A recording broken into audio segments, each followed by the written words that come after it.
This Torah class is brought to you by TorahAnytime.com. Okay, good morning, Rabbi. As we prepare for Parshas Vayechi, one of the most prominent sections of Parshas Vayechi is what is commonly known as the Birchas Yaakov, and I'm going to hand you, just so you have handy, the psukim of the Birchas Yaakov, 28 psukim. And what we would like to do today is try to see if we could come to an understanding what exactly is the Birchas Yaakov. I remember when I was in third grade, so I had to memorize Birchas Yaakov. Could barely read a pasuk in Chumash. Had no idea what it meant, but I could tell you the whole thing about Peh. So unfortunately, since that time, I'm not sure, until I learned this subject, I'm not sure how much higher my understanding of the Birchas Yaakov went. And I would venture to say that unfortunately, that goes for a lot of us. And so what we want to try to understand is what exactly are these psukim trying to accomplish. Because to some of the brothers, Yaakov Avinu gives words of bracha, he praises them, and to others there are no words of praise. Instead, they seem to be words of criticism, words of chastisement. And at the very end of the Birchas Yaakov, in pasuk Chavches, the last pasuk says, Kol eila Shivtei Yisrael, these are all the tribes of Klal Yisrael, Shneim Asar 12. V'zois asher diber lohem aviyam, this is what their father spoke to them. Vayevarech oisam, and he blessed them. Ish asher kiverchasei beirech oisam. Each one, according to their bracha, he blessed them. So Rashi is bothered by a question, what do you mean he blessed them? He did many of them that he didn't bless. Reuven did not get one word of blessing. Reuven just got criticism. Shimon did not get one nice word. Shimon just got critique. Levi did not get one. In fact, most of the Shvatim, let's say Yisachar. What does Yaakov Avinu say to Yisachar? Yisachar, you're a chamar.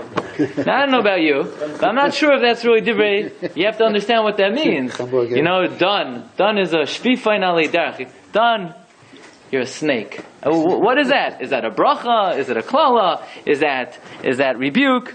So Rashi says, Yaakov shaloi birach l'Ruven, Shimon v'Levi. I would think that he did not bless Ruven, Shimon, and Levi. Talmud loymar vayevarech oisam. He blessed them. Kulam b'mashma. They're all implied. In other words, the Yaakov Avinu, in fact, blessed all of them.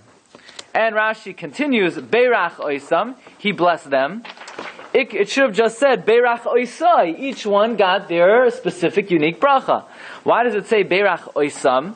So Rashi explains that Yaakov Avinu gave Yehuda the strength of the lion, and to Binyamin the ability to snatch like a wolf, and to Naphtali the swiftness of an ayil. So you would think this is Yehuda's kayach, and this is Binyamin's kayach, and this is Naphtali's kayach. So therefore it says Beirach oisam.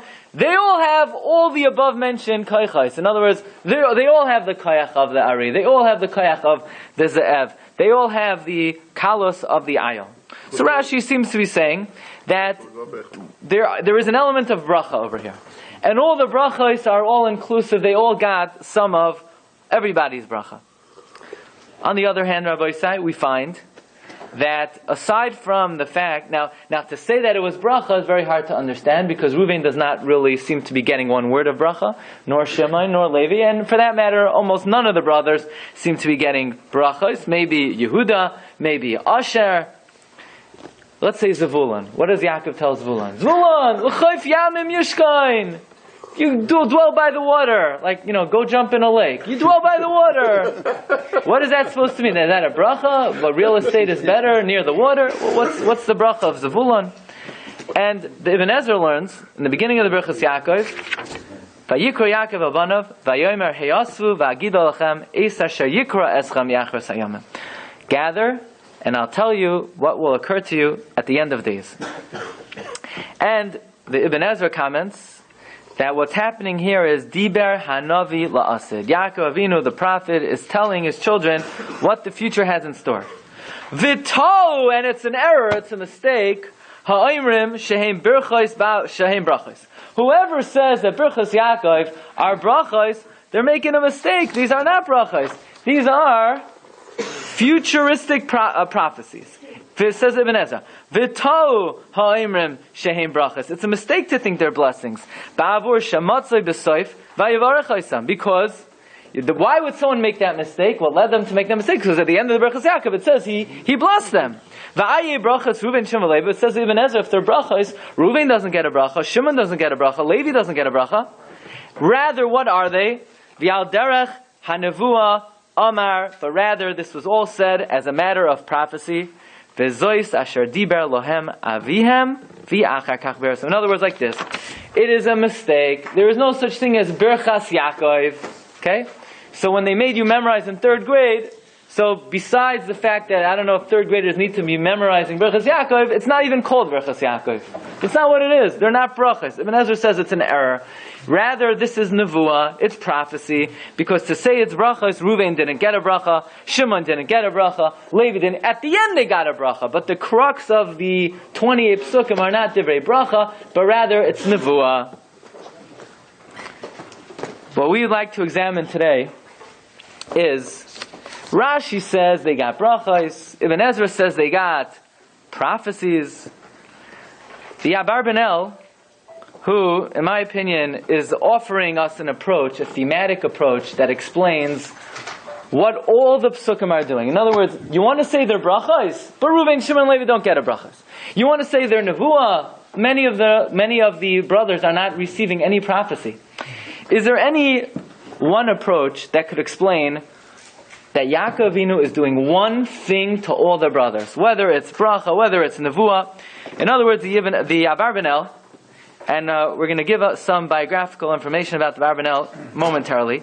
But the Abarbanel, if you look on Yeshida number 4, he introduces his great idea with, by mentioning, look on the third line, he says, the second line, Ki efshir shenemar shahaya tachlis Yaakov b'tzava hazois lebanov elo le'echad midal tachliyos. It is impossible to say that Yaakov had any intention other than one of the following 4 kavanos. In other words, there is no question, Yaakov Avinu must have been trying to accomplish one of 4 possible ideas. Number 1, oy lekulam im shahayu b'derech bracha. Maybe he was blessing them. Utfila, and a prayer. L'shem kalam avurachim shevarachim. In other words, the first possible suggestion is Yaakov Avinu was giving them a bracha. Like it says at the end in Pasuk Chavches, Vayevarech oisam ish asher kibrachata berech oisam. That's one possibility. Another possibility is he was rebuking them. Maybe Yaakov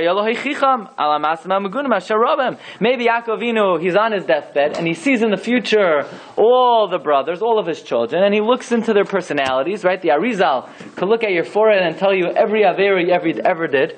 Every time you ever miss Monday Agra the Pirka, the Arizal could look at your forehead and tell you, right? So certainly Yaakov Avinu could have done the same. So maybe Yaakov Avinu was reprimanding them and rebuking them.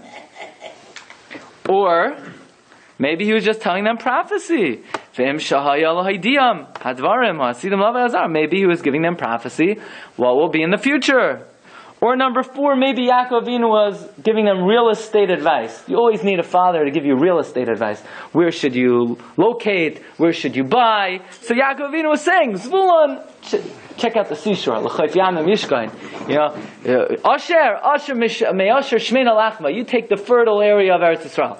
So these are 4 possibilities. Got it, Rabbi Isai? Either bracha, 1, 2 toichacha, 3 prophecy, 4 real estate advice. How to inherit Eretz Yisrael. Or maybe all of the above.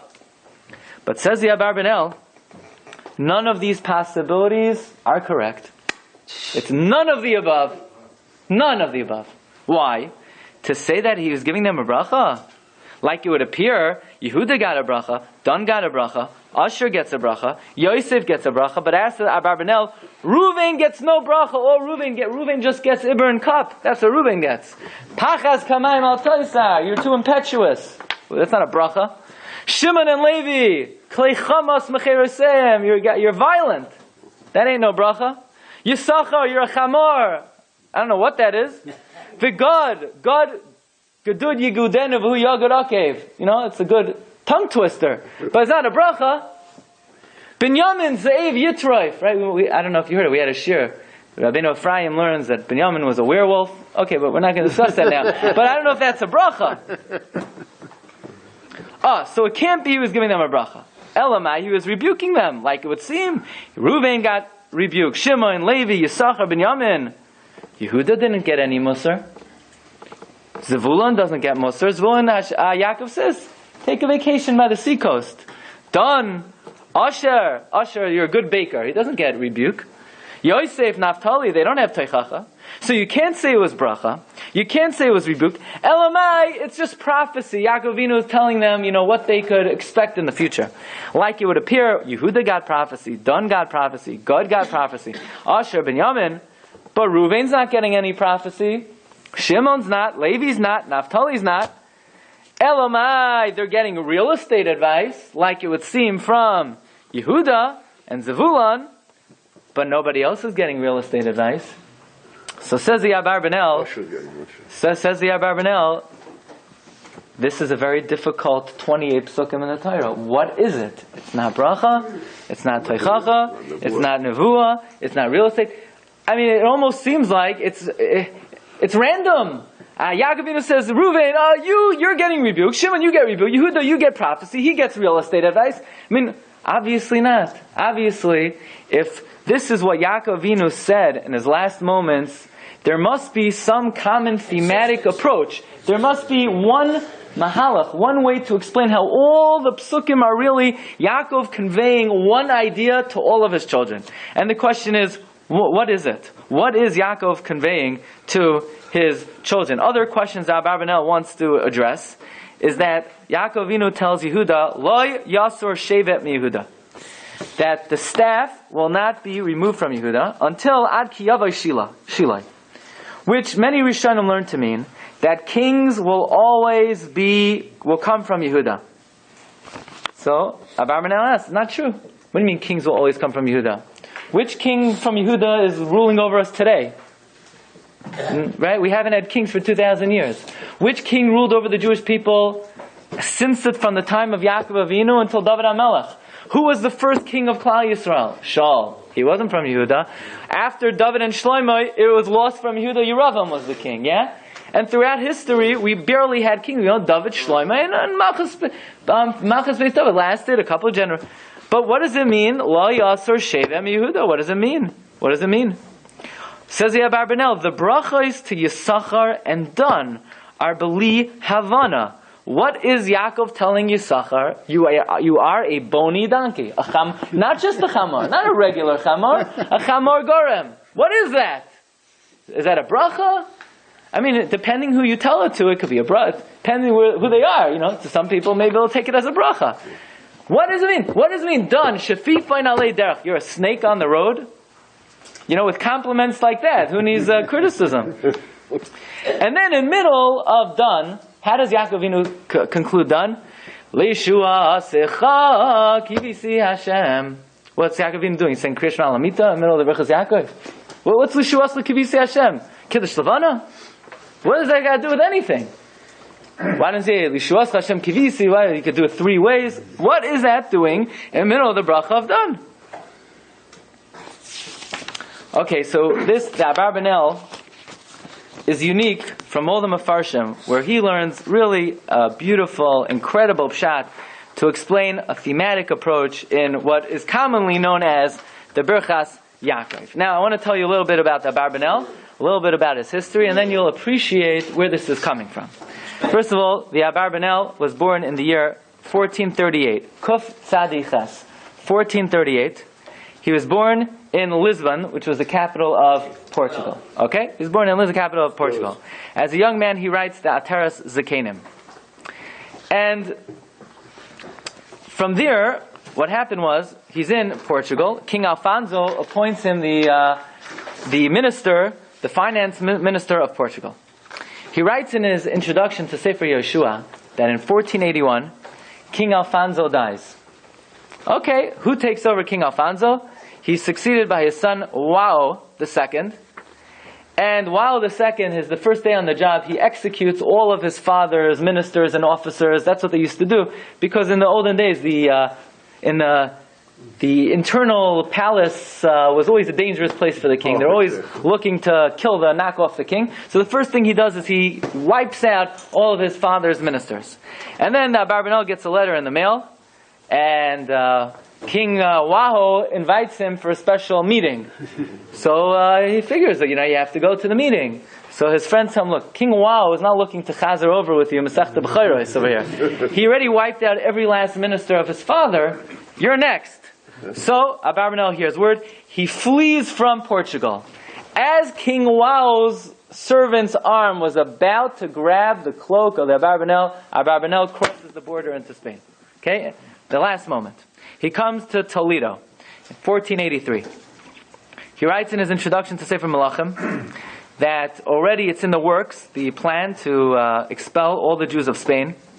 And he explains his futile attempt to try to persuade King Ferdinand and Queen Isabella not to issue this edict. He was given personal permission to remain in Spain as the finance minister and as an observant Jew, but he would have been the only one. Yeah?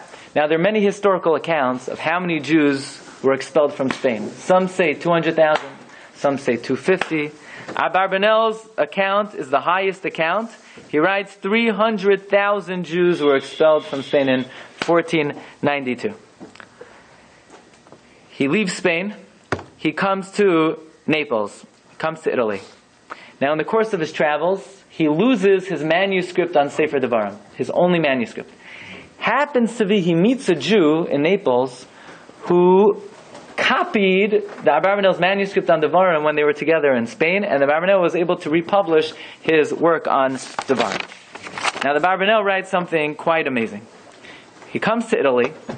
He says, he writes in his 6th parak of his commentary on Pirkei Avos in the Nachlas Avos. He says, Acharei boi li Italia. I come to Italy, and I found the strangest custom among the Jewish people, that there are some people that call themselves Rabbi. Rabbi? Das ist nicht kein jüdische Sach, Rabbi. Rabbi? What's a rabbi? There's no such thing as a rabbi. They don't have smicha from Moshe Rabbeinu. So why are they calling themselves rabbi? Says Abarbanel, Lo yadati me'ayin bohem lahem ha'heter. I don't know where they have... This is not real smicha. Real smicha is if you could trace your smicha back to Moshe Rabbeinu. But the fact that your Rebbe tested you on a few simanim on your Deya, now you want to call yourself rabbi as if Moshe Rabbeinu gave you smicha, says Abarbanel, I don't know where they have a heter to call them. Oh, I found the answer. Shekanu midarche ha'amim. It's a goyish practice. Ha'oisim doktir. Goyim have doctors, so the Jews, they feel inferior. They want their clergy also to have a title. But says Abarbanel, this is not a traditional Jewish thing. Shimcha hakavod hagadol. Your greatest honor is your name. Atahu Akiva ben Yosef Sheshmoi Hoylech Misav. Everybody knows that in the Chumash there's no Rabbi Moshe, no Rabbi Aaron, no Rabbi Avram. They weren't rabbis. Your name is the greatest honor. Elamai, there's something of traditional smicha of Moshe Rabbeinu. Well, that ceased in the times of the Amoraim, the early Gaonim. But says Abarbanel, this is actually not a Jewish practice. And then he says another thing. He says that his wandering actually did him a lot of good. Why?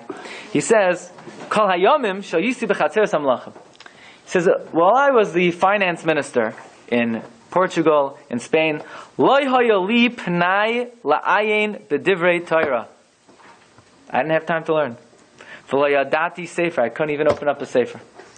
V'acharei hayoisi na. But when I started to wander, v'chisarti hamamoin, and I didn't have money, shavti darashti me'al sefer Hashem. I was able to learn, like the Gemara says, chisurei machzera. When you're missing, hachi katani. Then you could learn. Oh, wow. Chisurei machzera. When you don't have any money, hachi katani. Then you have time to learn. He says this? That's what Abarbanel writes. That's his chiddush? Wow. Interesting. Chisurei machzera. Okay. Anyway, Abarbanel wrote a trilogy, famous trilogy called Migdal Yeshuos, which was about the coming of Mashiach, which was a very important topic back then. Especially if you're expelled from your home country. Abarbanel wrote works to try to raise the spirits of the Yidden. He wrote a trilogy. Book number 1 he called Yeshuos Mashiachai. Number 2 he called Mayoneh HaYeshua on Sefer Daniel. and he wrote Mashmiye Yeshua. He also wrote a work on the Rambam's Yud Gimel Ikrim called Rosh Hashanah. And in the Rosh Hashanah, he defends a very important question on the Rambam. Many Rishonim ask on the Rambam. Everybody knows the Rambam has how many Ikrim? Yud Gimel Ikrim. 13. And the most important Ikr, the Rambam seemed to have forgotten about. What's the most important Ikr? Brias ha'olam yesh me'ayin. That God created the world. You ever notice that? Brias ha'olam yesh me'ayin is not one of the 13 principles of faith. And many Rishonim ask on the Rambam, how is it possible you left out the most important Ikar Bereshis Bara Elokim? And it's not like the Rambam doesn't agree to that, because in the Mar Nevuchim, in Chelek Beis, the Rambam writes, Kfar hoi daticha, sheyesoid ha-Torah kula, the foundation of the whole Torah, shehashem himtzi es ha'olam loy midavar, that God created the world. In Latin we say, ex nihilo, yesh me'ayin, something from none. Comes along the Abarbanel, and the Abarbanel defends the Rambam. Says the Abarbanel, the fourth Iker is the animamin be'emunu shalema, shabari yisbar shemai hu rishain hu achrain. He came before the world, and he'll exist after. So wait a second. Says the Abarbanel, if the Rebbeinu Shalom was before the world, and he was the only one before the world, then implicit in that is he created the world. It's not necessary to give a separate ikar that Hashem created the world, yesh me'ayin. If we say ani mamin who rishain, if he's rishain, he's also must have been the bayrei. And amazingly, they recently found the Yud Gimel Ikram of the Rambam with the Rambam's own marginal notes in his own handwriting. Okay, so they found the Yud Gimel Ikram with the Rambam's own handwriting, and the Rambam wrote by the fourth Iker, Zeh ha'Iker koilel brias ha'olam yesh me'ayin. So the Rambam himself is writing what the Abarbanel explained the Rambam meant. Okay, by the way, the Abarbanel was niftar in the year Reish Samach Ches. Reish Samach Ches, 1508. But his contemporaries like to turn those letters around. 1508. Reish Samach Ches at 1240. Okay? You could rearrange it to spell Chaser. Chasar. That year, unfortunately, of the Abarbanel's Patira, the world was Chasar, the world was missing. So if you want to remember what year Abarbanel passed away, it was the year Chasar, Reish Samach Ches. Okay. Comes along the Abarbanel, and the Abarbanel says, an eye-opening mahalach, he illuminates the heavens. You ready for this? Says Abarbanel, what was Yaakov doing? It's not a bracha, it's not rebuke, it's not nevuah, and it's not real estate information. What is it? Says Abarbanel, if you want to know where he says this primarily, it's in number 8. Actually, the piece of Abarbanel goes on for many, many, many pages, but I did you a favor. I broke them up into bite-sized pieces, so you could bite them on your own time. Says Abarbanel, Yaakov Avinu sees 12 boys standing in front of him. And he knows now there are 12. But in many generations, or in a few generations, there'll be hundreds, thousands, millions of Yidden. And if they want to ever be considered an Am, you know what they need? They need a Melech. They need a king. They need a leader. If without a leader, then a group of people are just a disparate bunch of individuals. You need a leader to guide them, to lead them, to unify them, to show them the way. And what Yaakov Avinu is doing is he's going through all 12 children and he's trying to determine which one is eligible for leadership. Which one is eligible to be the Melech. This is the function of what we call the Birchas Yaakov. Yaakov Avinu, Beruach HaKodesh, is looking, listen carefully, at each one of his children, whether their personality, or whether their prophetic future, or whether where they're going to live in Eretz Yisrael, and based on the sum tally of all these different factors, is trying to decide who is most eligible to be the Melech of Klal Yisrael. So Rabbi said, let us start with Reuven. Okay? So, Yaakov Avinu in Pasuk Gimel says, Reuven, B'choyri ata, you are my firstborn. And as my firstborn, you would have been my first choice to be the Melech. Koichi, you're my strength. I gave birth to you in my prime. I gave birth to you my full capacity. Voracious oini. You come from my first seed. Yaakov Avinu lo'ira keri miyamav. So Reuven, you're my Bechor, you're my Bikurim. Really, you should have been the Melech. Yeser seis, that should really give you more majesty. V'yeseraz, and more power. But Reuven, you have one flaw. And because of that flaw, you're not eligible to be the king. And that is, Pachaz kamayim al toisar.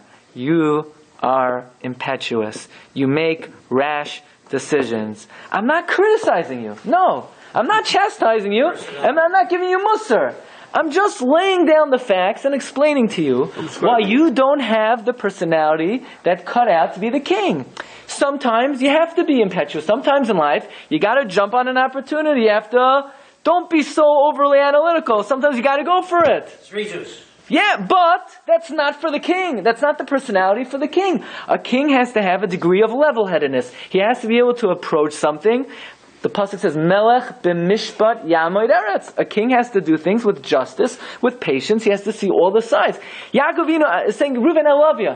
This is a nice thing that you have." But there were some times where it got you into trouble. Ki alisa mishkavei avicha. When you mixed into the beds, right? We know that Reuven, after the Petira of Rachel Imenu, he took out the Bilhah and he put in Leah, right? So Yaakov Avinu wasn't happy with that. You were too impetuous. And the Abarbanel says, even in the future, Reuven was the first to take the Ever LaYarden. In other words, you just don't have the personality. You're not cut out to be a king. You're a wonderful guy. And if I needed a scout, and I needed something accomplished, I needed somebody to do something with energy, maybe you're the man for the job, but you're not a melech. That's all. Yaakov wasn't hitting over the head. He's explaining to Reuven and to Klal Yisrael what aspect of his personality did not lend him to be the melech of Yisrael. Okay? So that is Reuven. Shimon v'Levi. Shimon v'Levi achim. You guys are brothers, which means you have a common disqualification. Yes, you showed brotherhood to your sister Dinah, which is a very admirable quality. To stick up for your sibling, that's very admirable, that's very noble. But there is also a quality that you have which doesn't allow you to be the melech, and that is klei chamas mecheroisayim. Your wares are violent. You act violently. I'm not saying it's a bad thing. Maybe we needed it in Shechem. We needed some Kanoim to come in and to wipe out the city. I'm not criticism, not chastisement. Sometimes you need a Kanoi. Not everything is, okay, that's good, this is good. It's a good minog, it's a minog, what's the minog? It is a minog, it will be there's a place for kanos. You know where you should be? Be a Rebbe in a yeshiva. Your energy, that's what Rabbi Yaakov says. You have energy, you have Mesiras Nefesh. Show Jewish children. There's no room for deviation. There's no room to move off from the Messiah. Show them Hislavos. Show them Mesiras Nefesh. Shimon and Levi, you'll be Rabbeim in the classrooms. A kid acts up, you'll know what to do. But, to be the Melech of Yisrael, you need mishpat. You have to do things with justice. There has to be a certain level-headedness. Not klei chamas mecheroisayim. Plus, Shimon and Levi, everybody knows that if you want to be secure, if you want to act with confidence, you need to own real estate. If you don't own real estate and you're not standing on terra firma, then you can't muster the same confidence. Yeah, if you're just renting, it's a little wimpy, It's nothing wrong, it's good. It doesn't mean that real estate is the best way to invest your money, but there's an idea that if you want to have security, and you want to have confidence, and you want to have the backbone needed to be a melech, you have to have terra firma. You got to have land. You have to have security. Shimon, you're scattered everywhere. Abyssal land over here. Your property juts out into this shevet, into that shevet. You don't have central real estate. You don't have the tranquility and stability and security needed to be a king. Levi, you have an Ari Miklat over here, an Ari Miklat over there. No. That does not lend itself to being a king. So Reuven is out. Shimon and Levi, Comes to Yehuda And Yaakov Avinu says, you know what? I think we got something over here. Says Yaakov Avinu, there are 4 ingredients in being a successful king.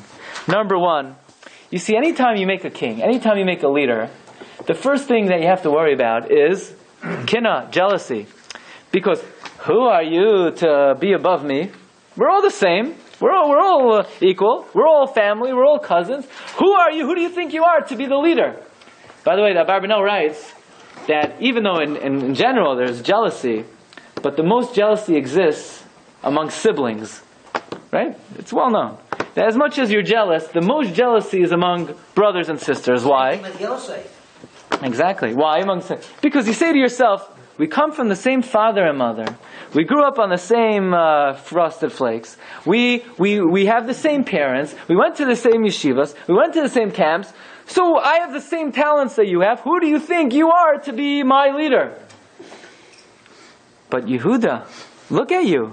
Ata yoiducha achecha. All of your brothers acknowledge your greatness. There's no jealousy. When you open your mouth, everyone hush. Yehuda says, "Ma betzaki narages achinu." What benefit do we have in killing Yosef? Oh, Yehuda talked. When you take charge, everyone takes a back seat and acknowledges we have a leader over here. So even though normally what would interfere with Malchus is Kina, Yehuda, you're able to rise above that. That's the first ingredient of Malchus. Ata yoiducha achecha. Number 2, in order to be a melech, you need military prowess. You need military strength. You need to be able to chase the enemy and crush them and squeeze their neck. Well, Yehuda, you sure could do that. Yadcha be'oyref oyevecha. Your hand is at the neck of your enemy. Like David HaMelech says, ve'oyevai nosata li oyref. Says Yaakov Avinu, you have what it takes to be a military leader. Number 3, you're not violent. You don't do things impetuously. You don't do things violently. You know what you're like? Gur Arya Yehuda. You're a lion cub. You're a young lion.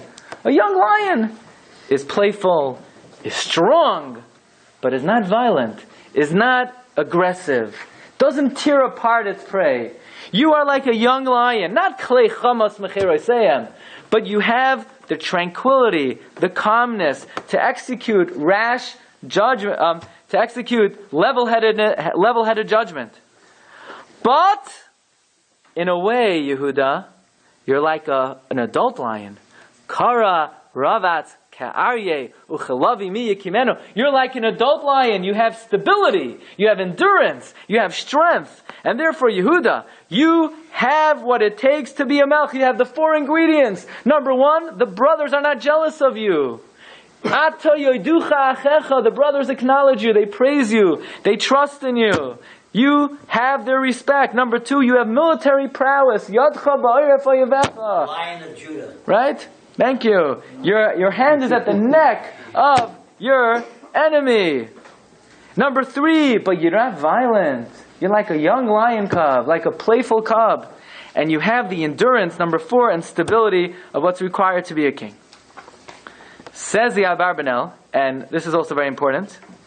But for most of our history, kings did not come from Yehuda. Not until David, and after Yeravam, says the Abarbanel, and he argues on many Rishonim, Yaakov Avinu never said, Lo Yasor Malchus mi Yehuda. He said, Lo Yasor Shevet mi Yehuda. Shevet means the staff of leadership. Leaders always come from Shevet Yehuda. For example, when they didn't know what to do with Yosef, and he gives 9 examples. You ready? I'm going to test you on all 9 of them after, okay? Here are the 9 examples. No, don't get nervous. If you don't do well, you'll take it again next time. Okay? 9, what? 9, what are they? Number 1, they don't know what to do with Yosef. Ma betza! Yehuda opens his mouth, he says, what benefit? Kinaragas achinu. And he takes charge. He shows leadership. Yaakov doesn't know what to do with Binyamin. Who speaks up? Vayomer Yehuda el Yisrael aviv shilcha hanar. Send the kid. Yehuda takes leadership. They don't know how to deal with Yosef. Vayigash elav. Yehuda takes charge. when they had the Degalim, which Degel's flag was the most prominent in the east? Shevet Yehuda. Which Shevet traveled first? Yehuda Noisea Barishaina. By the Chanukas HaMizbeach. Bayayim Harishain Nasi Levnei Yehuda. Nachshem and Aminadav. Nachshem and Aminadav. Right? That's the first one.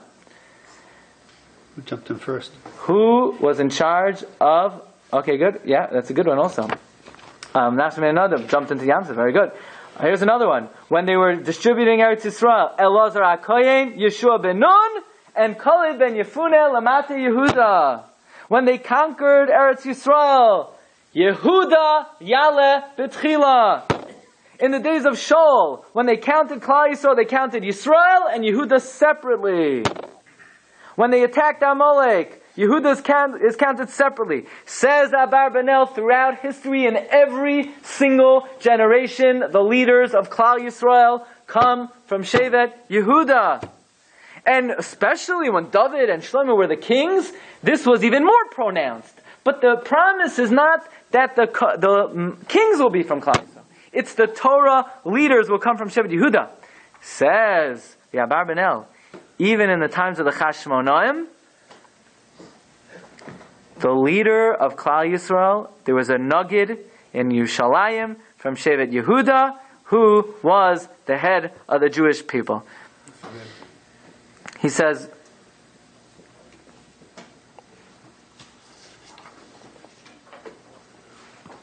נגיד מיהודה, הוא היה ראש לסנהדרין. וגם בזמן בית שני, אם היו החשמונאים מלכים, תמיד היו בשניים נגד מיהודה והוא היה ראש לסנהדרין. Says Abarbanel, this was not only in ancient times. Look at number 13. V'chein haya hadavar gam hayom.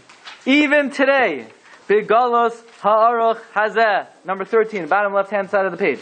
In this long exile, Ad Sarfas, whether you're in France, V'galos Yerushalayim asher b'Sfarad, Ein Safek Shehanasiyim, there's no doubt that the leaders of the Jewish people, whether it's Rashi, who came from David HaMelech, whether it's Rabbeinu Tam, who came from David HaMelech, whether it's the Rivam, the Rashbam, and all the hundreds of Balei Toisus, whether it's the Rambam,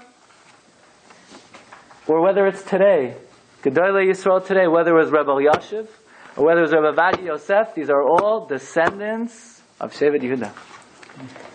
Listen to this. The leaders that we appoint over Klal Yisrael, Hayu Kulam Mizera Beis David. To the last one, they come from the house of David HaMelech. This is the Haftacha Lo Yasur Shevet Mi Yehuda. And I was very, very pleased to read in the Chidah. The Chidah writes about the Abarbanel, who Geza mi Beis Yishai. He was a son after son, Ben Achaben, straight to David HaMelech. So this is not, you could see this is something he felt in his bones, that the leaders of Klal Yisrael had the pedigree. The Abarbanel himself was Ben Achaben from the Geza mi Beis Yishai. So this is what it means, Lo Yasur Shevet Mi Yehuda. He argues on the Ramban. I'll give you a little heads up. Wednesday's shir is going to be about Machlokes Abarbanel and the Ramban about this point, and there's a lot about it. But just to summarize, he argues on the Ramban, says, "Lo Yasur Shem Yehuda is Malchus." No, it's not Malchus. It's leadership. It's leadership. By the way, just throw out to you something very amazing from the Chassam Sofer. It's on your sheet also. That if you were to say what were the main accomplishments of David and Shlomo, their four big books are Tehillim of David HaMelech, Mishlei of Shlomo, Shir Hashirim of Shlomo, Koheles of Shlomo. You ready for this?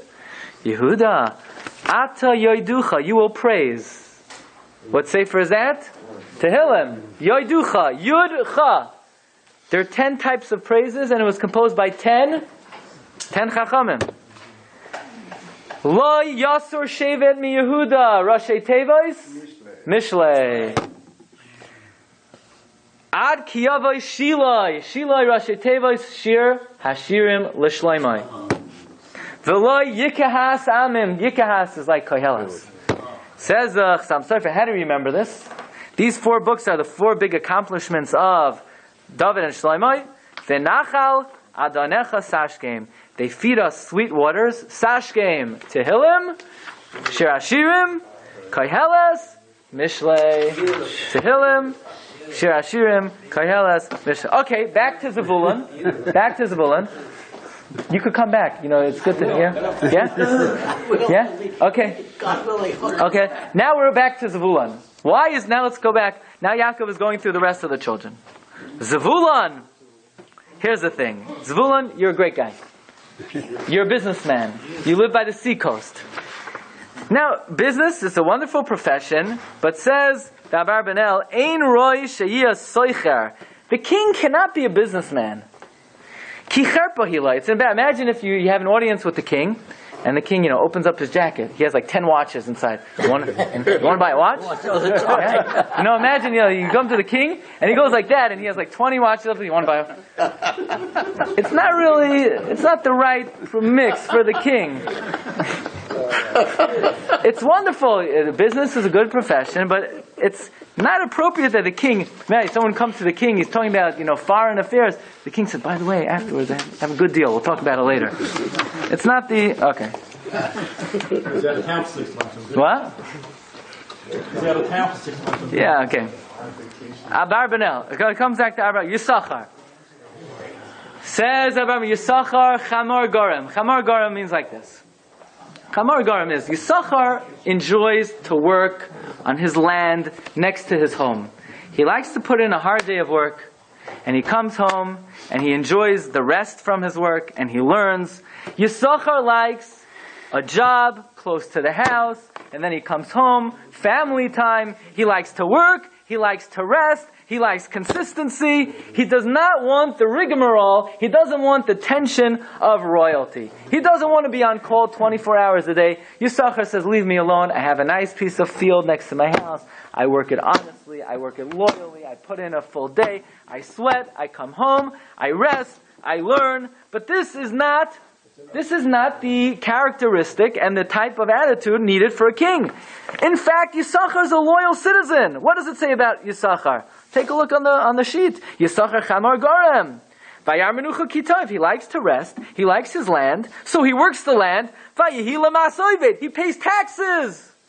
See, at least Shevet Yisachar pay taxes. Yeah? But who do you pay taxes to?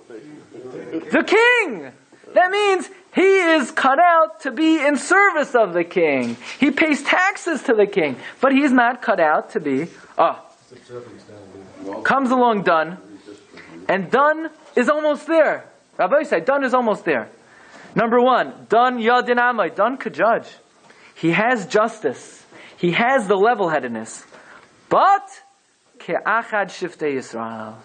When the other Shvatim look at him, they say, okay, we don't see that he's any greater than any of us. He's only ke'achad shiftei. He's just one of us. Dun has military prowess. He could defeat the warrior. He could bite the horse. He could topple the soldier. But there's a big difference between Yehuda and Dun. And that is, listen carefully. How does Dun attack the enemy? Dun does it, he waits in ambush. He does it in a cunning manner. He does it underhanded. That's not the way a king operates. A king operates in full majesty, in full grandeur. The king comes at you head front with all of his army and he wipes you off. He doesn't.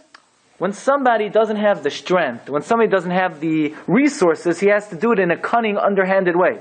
So therefore, Dun, that way that you operate in military and war is not the way of a king. You operate in more of a group of partisans, a group of disbanded soldiers. You do it underhanded. But you know what kind of salvation we're looking from the king? Lishu ascha kivisi Hashem. You know what we expect from the king? We expect the type of salvation that God brings. When God brings salvation, He does it b'roiv am. He does it in a majestic way. He does it b'higalos nigos. He does it in a revealed manner. He doesn't do it underhanded. And therefore, Dun, the way that you operate is not conducive for you being the king. God, Gadud Yigudenavu Yagud Akev, says Abarbanel in number 20. That means, God, you will be attacked. You're going to be the first of the Shvatim, taken by Melech Ashur. Therefore, your history, your future, does not lend itself to always be around for Klal Yisrael to be a king.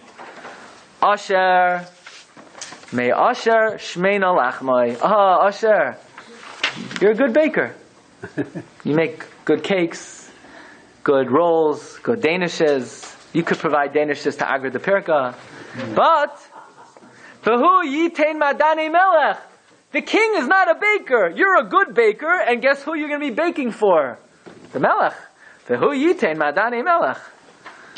You imagine going to a king. The king is there. His crown is on. He has a big white baker's cabin. It's not the derech of the king. Naphtali. Ayala shlucha. You're very quick. You're swift. You could deliver messages quickly.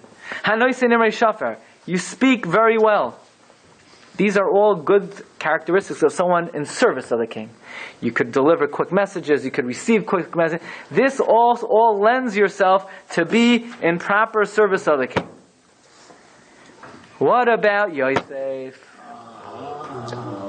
Yosef. It would seem Yosef had what it took. Bein Poiras Yosef. Yosef, you are my fruitful son. Which means like this. You were able to overcome the Yetzer Hara. That when Eshes Potifara gave you the ultimate temptation, you desisted. Not because, Yosef, you don't have the desire. No, you're a very fruitful person. You're a very fertile person. But you're able to overcome that. And not only that, you're a very generous person. Despite the fact the brothers try to kill you, you provided for their family throughout the years. Bein Paras Alei Oyin. You rose above their bad will against you.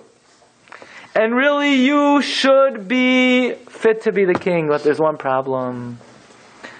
Vayimararuhu varaybu. The brothers were jealous of you. Your malchus was such that the brothers did not feel that you deserved it more than anybody else. And whether that was right or wrong, whether they should have felt that way or wrong, Yehuda earned the respect of the brothers. By Yehuda was Yehuda ata yoiducha achecha. The other brothers praised him. It did not engender jealousy. But unfortunately, Yosef, your rulership bothered. It rubbed them the wrong way. And therefore, unfortunately, you cannot be the king. Binyamin, Ze'ev Yitraif. Binyamin, throughout history, you're always collecting the spoils. Yeah? If you have a king who after every victory, he's always there trying to chaperine, the perks, it diminishes the respect that people have of the king. And therefore the Abarbanel, his mahalach in explaining the Birchas Yaakov is it's not bracha, it's not criticism, it's not future, it's not real estate, it's Yaakov Avinu carefully scanning the personality. I'm not done yet. We're still going to have a couple more minutes.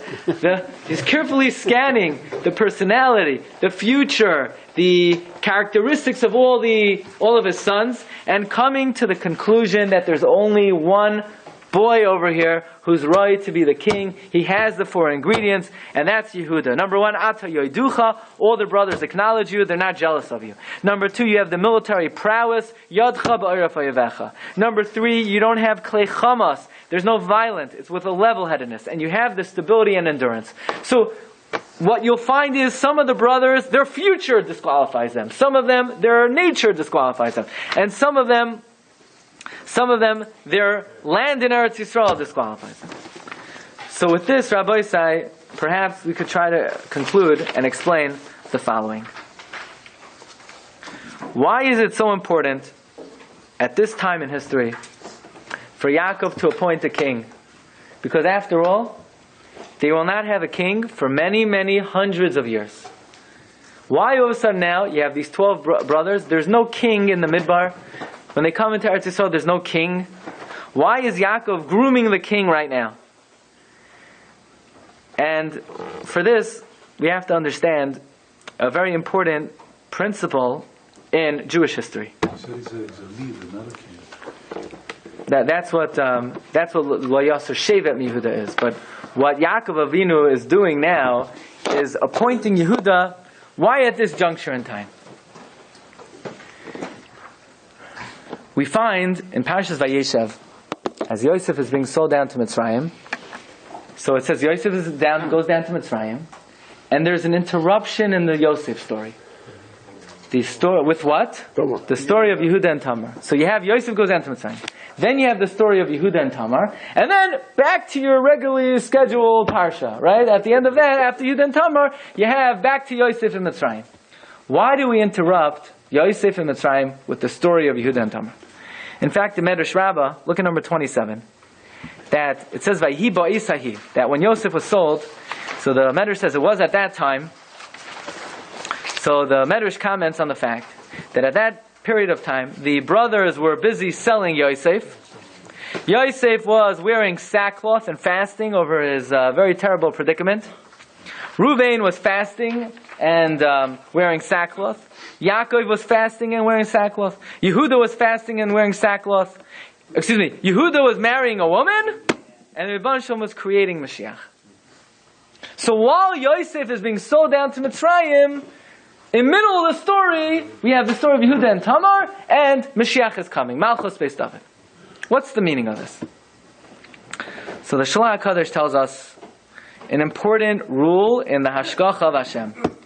And that is, even though our Melech, our king, will always come from Shevet Yehuda, there is always someone who is a predecessor to Yehuda. And that is Yosef. Yosef always comes in before Yehuda. Why? Because if Yehuda is the king, you can't be a king of people. You have to become a king of a nation. The job of Yosef is called Yesod. Yosef unifies the people as an Am. Once we're a nation, now we're eligible to have a king. It's the job of Yosef to make us an Am. It's the job of Yehuda to provide the leadership for that Am, to be the king. And this happens throughout history. Klal Yisrael goes down to Mitzrayim. Yosef unifies us as an Am, and then as soon as we leave Mitzrayim, B'tzeis Yisrael mi Mitzrayim, right? Beis Yaakov me'am lo yes. Haisa Yehuda lakacha. As soon as we're an Am, Yehuda takes charge. It's the job of Yosef to create an Am. It's the job of Yehuda to be the Melech. Before we created the Beis HaMikdash in the Chelek of Yehuda, we had something called Mishkan Shilai. Mishkan Shilai was in the territory of Yosef. First Yosef unifies the people, and then Yehuda provides the Malchus. And this is the way history works. Says the Shalach HaKadosh in Parshas Vayechi. The pasuk says, "Vayishlacheni Elokim lefnechem." Hashem sent me before you. Lasum lachem she'eres ba'aretz, to give you a remnant. Ulahachayos lachem lefleita gedola. This is Parshas Vayigash, and to keep you alive for a great salvation. Yosef says, don't be upset that you sold me. It was for a great purpose.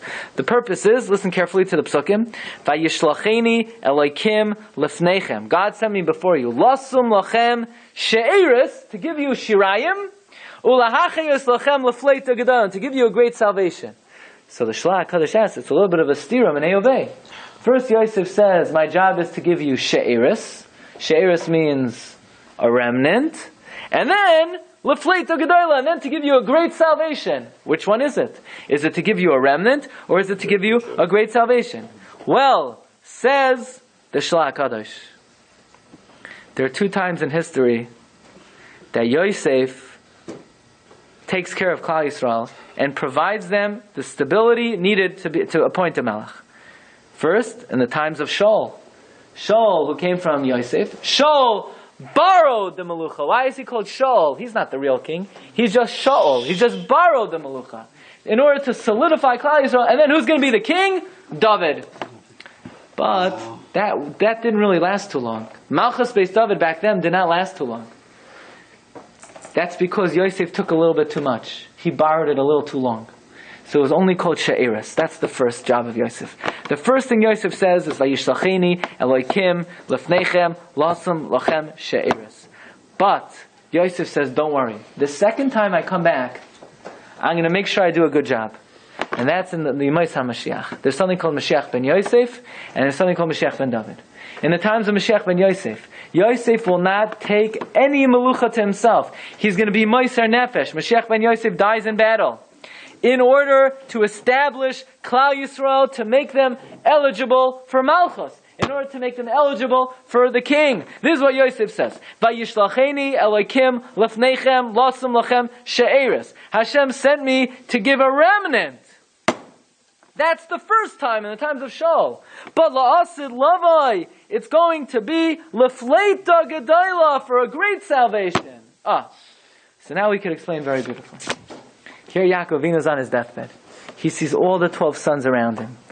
He realizes that Yosef HaTzadik accomplished what he needed to accomplish. He made the Yisrael. He made an Am. He has 12 sons all together. Shema Yisrael. They're one. Hashem Echad. They're all unified. That means Yosef accomplished what he needed to. Says Yaakov, now we're ready for step 2. Before I go and leave this world, says Yaakov, Yosef did his job. Now we have to do step 2. And what's step 2? We must appoint a melech. We must appoint a leader.